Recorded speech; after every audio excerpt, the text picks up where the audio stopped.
शहर आई देहाती बहू। हाल ही में रोहन की शादी निर्मला नाम की लड़की से हुई थी। निर्मला गांव की लड़की थी। रोहन के पिता और निर्मला के पिता दोनों बचपन के दोस्त थे।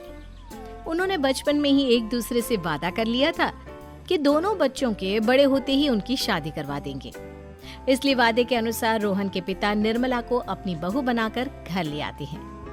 निर्मला अपने साथ अपनी गाय भी लेकर आ जाती है और उसे घर के आंगन में बांध देती है। अरे ये क्या माँ, भाभी तो गाय भी लेकर आई है हमारे घर में। अभी घर में गाय बंधी देखकर आस पड़ोस के लोग तो हमारा मजाक उड़ाएंगे ना।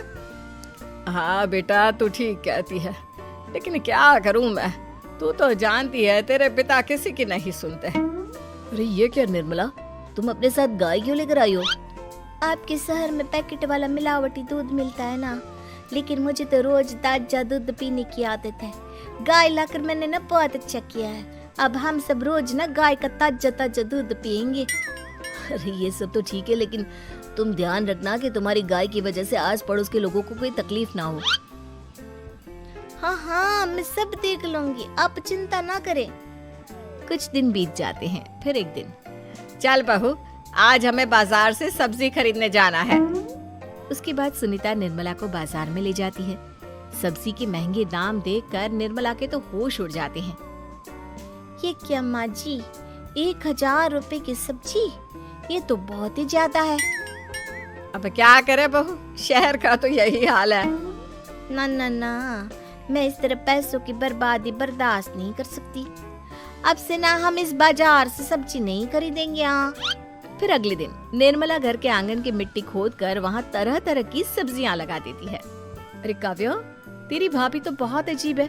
उसने तेरे पूरे आंगन को खेत बनाकर रख दिया। मेरी समझ में नहीं आता, तुम लोग इस लड़की को कहाँ से पकड़ कर लाए हो? अरे सब मेरे पिताजी का किया धरा है। सालों पहले अपने दोस्त से किए वादे के चलते उन्होंने उस गवार को हमारे गले बांध दिया। अरे तेरी भाभी सच में एक नंबर की गंवार है। उसे तो ढंग के कपड़े पहनने तक नहीं आते, ऊपर से उसने तेरे घर को गांव का तबेला बनाकर रख दिया है। उन औरतों की बातें सुनकर काव्या को बहुत बुरा लगता है। फिर वो अपने भाई रोहन से इस बात की शिकायत करने लगती है। रोहन निर्मला को समझाने की बहुत कोशिश करता है, लेकिन निर्मला के आगे उसकी एक नहीं चलती। फिर एक दिन रोहन निर्मला को एक शादी में ले जाता है। सभी मेहमान खाना खाने में व्यस्त थे। उधर रोहन भी अपने दोस्तों से गप्पे लड़ाने लगता है। तभी निर्मला तंदूरी चिकन के स्टॉल से ढेर सारे लेग पीस उठाकर अपने पर्स में डालना शुरू कर देती है। घर जाने के बाद इसे फ्रिज में रख दूंगी और कल सुबह मजे से खाऊंगी। फिर खाना खाने के बाद दोनों पति पत्नी वहां से जाने लगते हैं, लेकिन तभी दुल्हन का भाई उन्हें रोक लेता है। अरे ये सब क्या है? मैंने यहाँ खाना खाने के लिए सबको बुलाया था, खाना चोरी करने के लिए नहीं। तुमने पर्स में जो चिकन के लेग पीस छुपा रखे ना, चलो बाहर निकालो उन्हें। दुल्हन का भाई फौरन निर्मला से पर्स छीनकर सारे लेग पीस बाहर निकाल लेता है।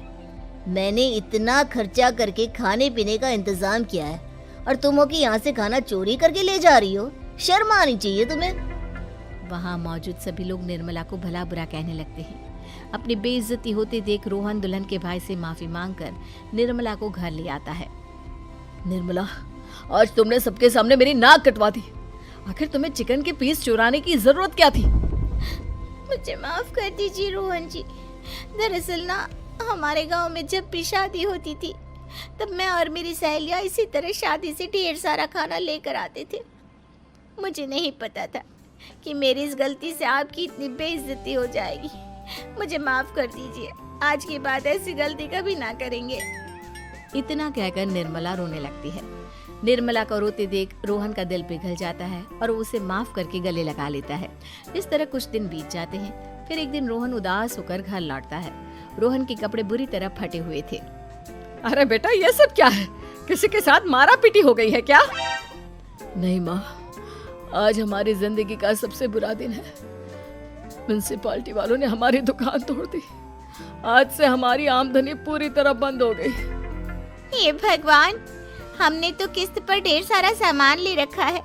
अब हम सारे सामान की किस्त कैसे चुकाएंगे? मेरी तो सोचने समझने की शक्ति ही खत्म हो गई। पता नहीं आगे हमें और कितनी मुसीबत झेलनी पड़ेगी। आप सबको ना चिंता करने की जरूरत ना है, मैं सब ठीक कर दूंगी।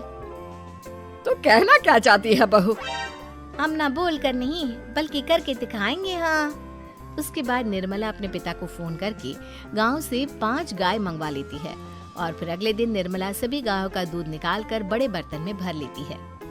तुम ये सब क्या कर रही हो निर्मला? मेरी तो कुछ समझ में नहीं आ रहा।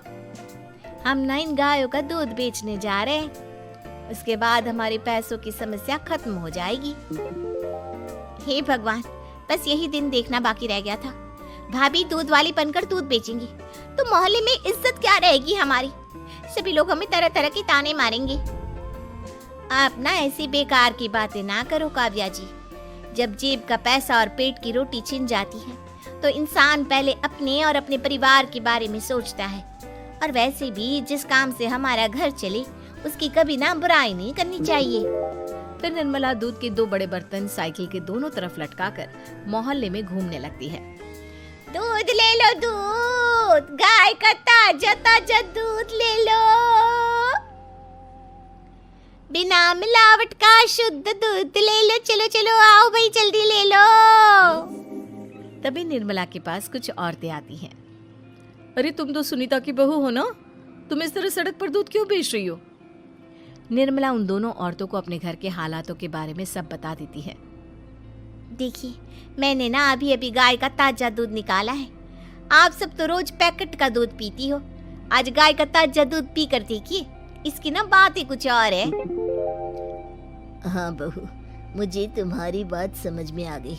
लाओ, मुझे 2 लीटर दूध दे दो। उस औरत की देखा देखी बाकी औरतें भी निर्मला से दूध खरीदना शुरू कर देती है। थोड़ी ही देर में निर्मला सारा दूध बेचकर ढेर सारे पैसे इकट्ठे कर लेती है। उसके बाद निर्मला घर जाकर सारे पैसे अपनी सास को पकड़ा देती है। अरे बहू, इतने सारे पैसे! सच में तेरा आइडिया तो काम कर गया। अरे माँ जी, आप तो बस देखती जाइए, कुछ ही दिनों में मैं अपने घर की सारी समस्या खत्म कर दूंगी। हाँ। फिर अगले दिन से निर्मला गायों के गोबर से ढेर सारे उपले तैयार करके बेचना शुरू कर देती है। निर्मला को पैसे कमाते देख रोहन के अंदर भी हिम्मत आ जाती है और वो भी दूध बेचने का फैसला करता है। निर्मला के कहने पर उसके पिताजी कुछ और गायों का बंदोबस्त कर देते हैं। इस तरह दोनों पति पत्नी मिलकर दूध बेचना शुरू कर देते हैं। कुछ ही महीनों में उनका दूध का व्यापार खूब फल फूल जाता है।